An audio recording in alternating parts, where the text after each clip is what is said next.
नमस्कार दोस्तों, जय हिंद। दोस्तों, चाइना जिस तरीके से हरकतें इस वक्त एलएसी पर कर रहा है वो कहीं ना कहीं इस बात की ओर इशारा करती है कि चाइना अपनी स्थिति को मजबूत करने पे लगा हुआ है और इसमें कोई संदेह नहीं है कि चीन कई सालों से ऐसा कर रहा है। हाल ही में कुछ नई रिपोर्ट्स भी सामने आई है जो कि इस बात को दर्शा रही है कि चाइना किस तरीके से इनरोच कर रहा है भारतीय ज़मीन को, और 16वें स्तर की बातचीत का नतीजा आने वाला है जिसमें कि भारत कड़ा संदेश देने की कोशिश करेगा चाइना को, क्योंकि दोस्तों चाइना एक वो देश है जो कभी भी सीधे तौर पर कोई बात नहीं मानता है। उसने भारत को यहाँ पर एक तरीके से ताइवान समझ के रखा हुआ है। जिस तरीके से उसने अभी हाल ही में हमारे एयर स्पेस की जो उसने उल्लंघन किया था, यानी कि हमारे एयर स्पेस पे उसने अपने फाइटर जेट्स उड़ाए थे, उसके बाद से भारतीय वायुसेना और सेना जो कि इस वक्त वहाँ पर तैनात है वो काफ़ी अलर्ट हो गए, क्योंकि एक साफ तौर पर चीन का संदेश था कि वो सिर्फ एक एक्सरसाइज के बहाने भारतीय हवाई क्षेत्र में प्रवेश करना और भारत को ये दिखाना कि जिस तरीके से हम ताइवान के अंदर इस तरीके की हरकतें करते हैं, हम भारत के साथ भी ऐसा कर सकते हैं। हालांकि दोस्तों यहाँ पर सबसे इंपॉर्टेंट बात मैं बताना चाहूँगा, भारत को चाइना बिल्कुल ताइवान ना समझे। सीधी बात है, क्योंकि भारत की एक अपनी ताकत है। भारत एक ऐसा देश है जिसके पास युद्धों का अनुभव है। जो रिपोर्ट सामने आई है उसमें मैं आपको बताना चाहूँगा कि आखिर क्या कुछ हो रहा है इस वक्त चीनी सीमा पर। दरअसल दोस्तों, जैसे कि मैंने आपको बताया कि चीनी सेना अपने कब्जे वाले क्षेत्र में अपनी स्थिति को मजबूत कर रही है, और दोस्तों ऐसा असंभव सी वाली बात हो गई है इस वक्त कि चाइना यहाँ से पीछे हटेगा, क्योंकि उसने अपनी सेना को यहाँ पर मजबूती से तैनात कर दिया है। और दोस्तों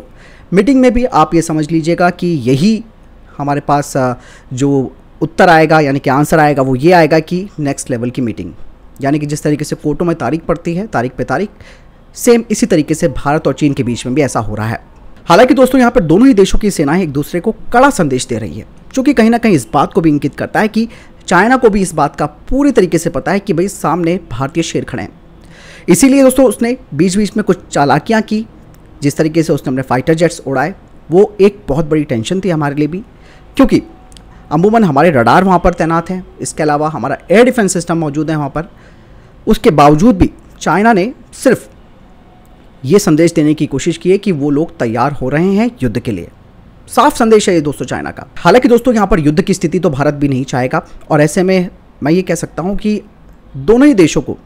कुछ जगहों को नो फ्लाइंग जोन के रूप में संदर्भित कर देना चाहिए, यानी कि खास करके उन जगहों को जो कि इस वक्त विवादित हैं, जिसके बारे में दोनों ही देश बैठकर चर्चा कर रहे हैं। क्योंकि दोस्तों जैसे कि मैंने बताया कि भारत पूरी तरीके से यहाँ पर तैयार है किसी भी स्थिति का मुंहतोड़ जवाब देने के लिए, और यहाँ पर भारतीय वायुसेना की निगरानी और जो एयर डिफेंस सिस्टम की प्रणालियाँ हैं वो काफ़ी प्रभावी भी हैं, और हमें यहाँ पर एक मजबूत बढ़त भी मिली हुई है, क्योंकि यहाँ का जो टेरेन है वो भारतीय पक्ष में ही है, और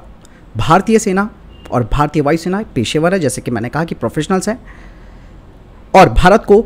चाइना बिल्कुल ताइवान ना समझे। हालांकि दोस्तों यहाँ पर यह कहा जा रहा है कि पूर्वी लद्दाख में जो एलएसी का सबसे इंपॉर्टेंट पॉइंट है वो है हॉट स्प्रिंग,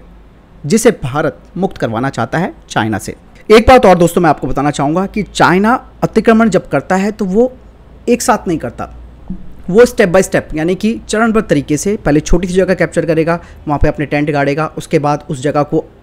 लेजिटिमाइज कर देगा कि ये हमारी जगह है। यानी कि चाइना का जो अतिक्रमण है वो चरणों में किया जाता है, यानी कि स्टेप बाय स्टेप किया जाता है। और यही नहीं दोस्तों, चाइना अतिक्रमण केवल ज़मीन पर नहीं कर रहा है। सबसे खास बात यह है कि वो ज़मीन के अलावा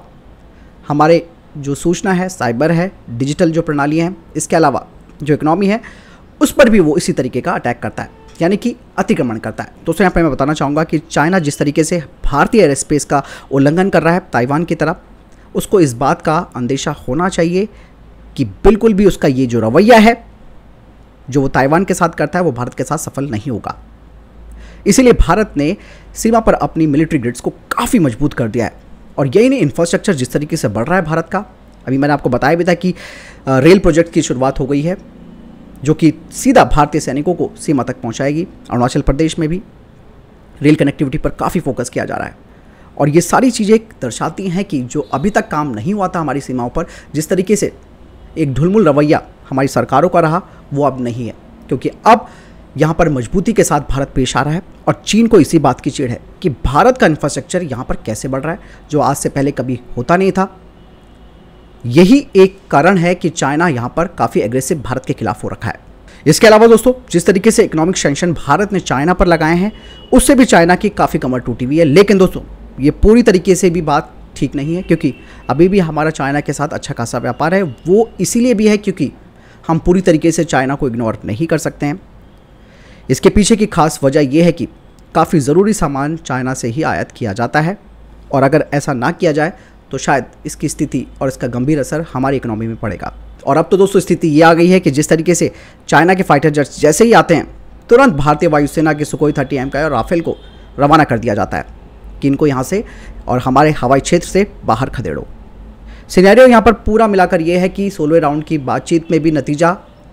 ज़्यादा कुछ साफ नहीं आने वाला है, क्योंकि चाइना ने जिन जगहों पर अपनी स्थिति मजबूत करी है वहाँ पर उसने अपना इंफ्रास्ट्रक्चर मजबूत किया है, और ऐसे में चाइना का पीछे हटना बहुत ही कम है। और केवल बातचीत वाला ही मामला चाइना के साथ नहीं चलेगा, क्योंकि इसीलिए दोस्तों मैं बार बार कहता हूँ कि भारत को अपनी इकोनॉमी पर फोकस करना होगा, अपने हथियारों पर फोकस करना पड़ेगा। जब तक हमारा ये सारी चीज़ें पूरी नहीं होंगी तब तक युद्ध की स्थिति में तो ना चाइना है ना भारत है। तो सिनेरियो यहाँ पर कुल मिलाकर क्लियर है कि इस वक्त तनातनी बनी हुई है, सिर्फ आंखें दिखाने वाले काम किए जा रहे हैं एक दूसरे को, और सिर्फ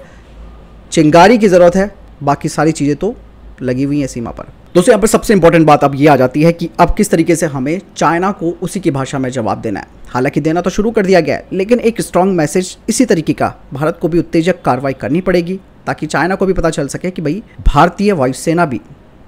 हमारा जवाब हमारी तरह से दे रही है। क्योंकि दोस्तों स्थिति पिछले 2-2.5 साल, अब पता नहीं कितने सालों तक आगे बढ़ेगी, अभी तक कोई नतीजा नहीं निकला है। कोई भी चाइना यहाँ पर किसी भी तरीके की किसी मंशा को लेकर भारत के साथ सहमति नहीं जता रहा है, क्योंकि उसको मालूम है कि वो जगह हड़पने की कोशिश कर रहा है, और उसको एक तरीके से यहाँ पर आप ये समझ सकते हैं कि एक उसे प्लस पॉइंट मिल गया, उसने हमारा फ़ायदा उठाया। जिस तरीके से वो एक एक्सरसाइज के बहाने से ही इन एरिया में घुसपैठ कर गया, इस क्षेत्र में घुसपैठ कर गया। तो दोस्तों आप इस पूरी रिपोर्ट के बारे में क्या कहना चाहेंगे, मुझे कमेंट सेक्शन में लिखकर ज़रूर बताएं। मिलता हूँ नई वीडियो के साथ, ख्याल रखिएगा अपना। जय हिंद, वंदे मातरम।